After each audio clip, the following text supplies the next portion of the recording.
दोस्तों आज हम बात करेंगे वृषभ लग्न यानी कि टॉरस असेंडेंट के जातकों के बारे में।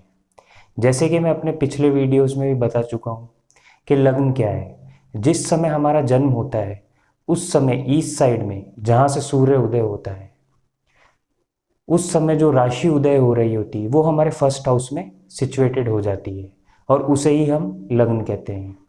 और वहीं अगर हम चंद्र राशि की बात करें तो जिस राशि में चंद्रमा सिचुएटेड होता है उसे हम चंद्र राशि कहते हैं।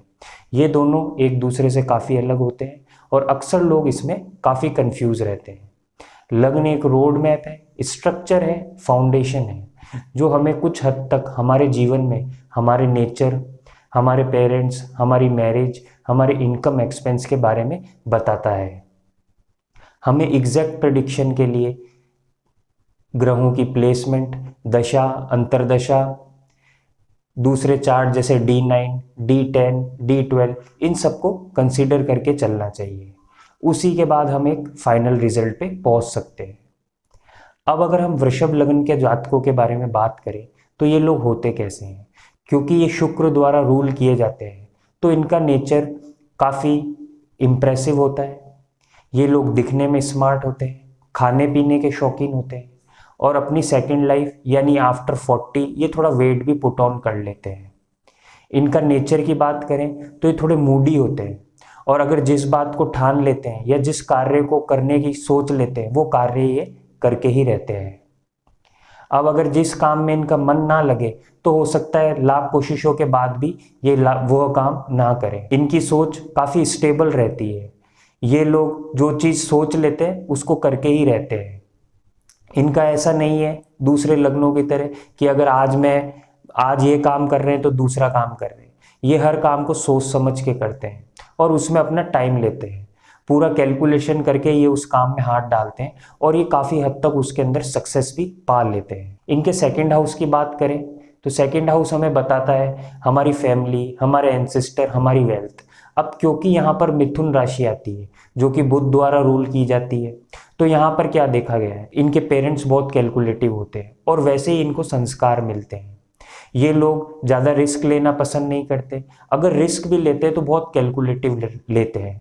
और वहीं इनकी वेल्थ की बात करें तो ये पैसा जमा करने के अंदर सोचते हैं और इनका जो भी कार्य होता है वो पैसों को लेके जुड़ा होता है। ये देखते हैं कि इसमें इनका फ़ायदा है या नहीं है। अगर इनका इस चीज़ में फ़ायदा नहीं है तो ये लोग उसके अंदर बिल्कुल हाथ नहीं डालते।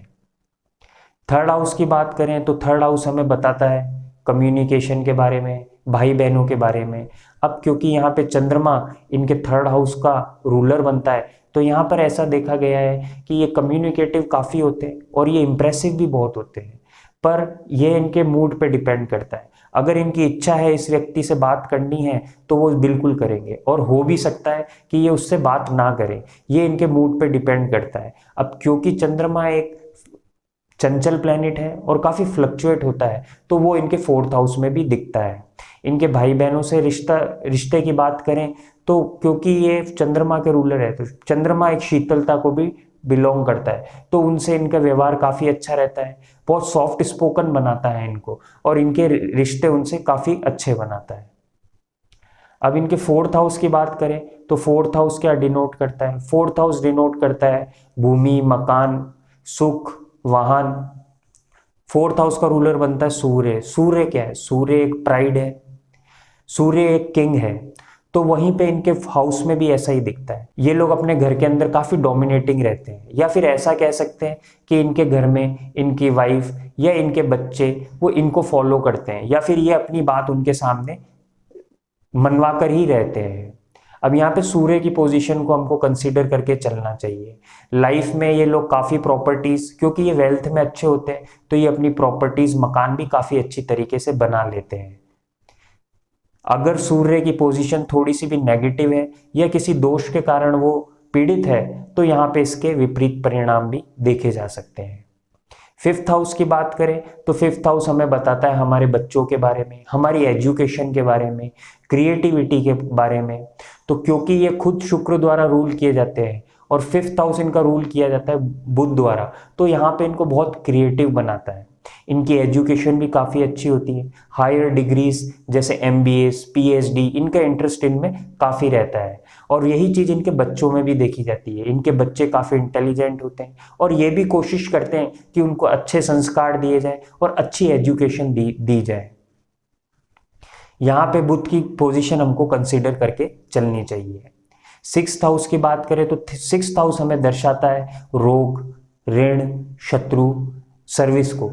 अब क्योंकि यहाँ पे लग्नेश ही इनके 6th हाउस का रूलर बनता है, तो यहाँ पर ऐसा देखा गया है ये लोग इन चीज़ों से काफ़ी बचे हुए रहते हैं, या फिर कहने का मतलब है इन लोगों के ऊपर रोग, ऋण, शत्रु कभी नहीं होते। अगर शुक्र की पोजीशन बहुत ज़्यादा खराब है, लाइफ में कभी ना कभी इनको इन चीज़ों को फेस करना पड़ता है, पर ये लोग इन चीज़ों से बहुत जल्दी ओवरकम भी हो जाते हैं। अब अगर इनके 7th हाउस की बात करें तो 7th हाउस हमें बताता है मैरिज को, लीगल बॉन्डिंग्स को, बिजनेस को, पार्टनरशिप को।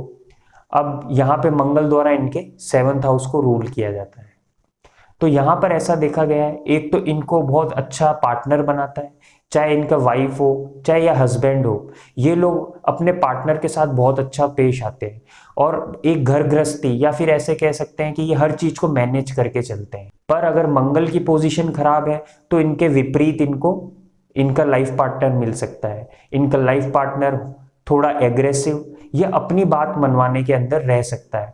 अब अगर मंगल की पोजीशन थोड़ी भी खराब है, या तो वो नीच का है या कोई दोष बनाता है, तो हम इनके घर में डोमेस्टिक वायलेंस भी देख सकते हैं। अब अगर हम यहाँ पे महिलाओं की बात करें, कहने का मतलब है अगर किसी महिला की वृषभ लग्न की कुंडली है तो यहाँ पे उनको एक संस्कारी तथा परिवार को साथ लेके चलने वाली महिला बनाता है। वो लोग परिवार में काफी फेमस होती है क्योंकि वो लोग एकजुट करके चलती है और हर कार्य को बहुत मैनेज करके चलती है, इस कारण उनका काफी नाम भी होता है। यहाँ पे मंगल की पोजीशन बहुत इंपॉर्टेंट हो जाती है, उसके बाद ही हम एग्जैक्ट प्रिडिक्शन पे पहुंच सकते हैं। अब अगर हम इनके 8th हाउस की बात करें तो 8th हाउस हमें बताता है गुप्त विद्याओं को, जैसे एस्ट्रोलॉजी, तांत्रिक विद्या, वास्तुशास्त्र या फिर किसी रिसर्च को, ससुराल पक्ष को या फिर किसी फिलॉसफी को। तो क्योंकि यहाँ पे गुरु द्वारा इनके 8th हाउस को रूल किया जाता है, तो यहाँ पर ऐसा देखा गया है इनको अपने ससुराल से काफी सपोर्ट मिलता है। इनका जो रिलेशन अपने ससुराल से होता है वो काफी आध्यात्मिकता पे जुड़ा हुआ होता है। अब यहाँ पे भी गुरु की पोजीशन इंपॉर्टेंट हो जाती है और ऐसा भी देखा गया है अगर ये किसी विपरीत परिस्थिति के अंदर लाइफ में पढ़ते हैं तो ये इन चीजों से जैसे जुड़ जाते हैं, जैसे एस्ट्रोलॉजी हो गई, कोई तंत्र विद्या हो गई, वास्तुशास्त्र हो गया, जिससे इनके जीवन में कुछ सुधार आ सके। ये डिपेंड करता है गुरु की पोजीशन पे। अब अगर हम इनके 9th हाउस की बात करें तो 9th हाउस हमें दर्शाता है लक को, पिता को, छोटी मोटी यात्राओं को। अब अगर इनके लक की बात करें तो इनके लक को उदय होने में थोड़ा टाइम लगता है क्योंकि ये शनि द्वारा रूल किया जाता है। और शनि क्या है? शनि एक मैच्योर प्लेनेट है, वो हर समय में टाइम लेता है हर चीज को दर्शाने में, और यही इनकी लाइफ में भी देखा गया है। वो लाइफ के फर्स्ट पार्ट में इनको काफी मेहनत करवाता है, आफ्टर 36-40 इनको उस चीज के रिजल्ट मिलने लग जाते हैं। अब क्योंकि ये शनि द्वारा इनके लक को रूल किया जाता है तो ये ऐसा भी हो सकता है जो भी इनको सेकंड लाइफ में प्राप्त होता है अपनी लाइफ में वो स्टेबल रहता है। वो ऐसा नहीं कि आज इन्होंने जो पाया वो 1 मिनट के अंदर चले गए। यहाँ पे शनि की पोजीशन बहुत इंपॉर्टेंट हो जाती है और इस शनि की प्लेसमेंट को हमको देखकर चलना चाहिए। इनके 10th हाउस की बात करें, 10th हाउस हमें बताता है हमारे कर्म को, हमारे करियर को।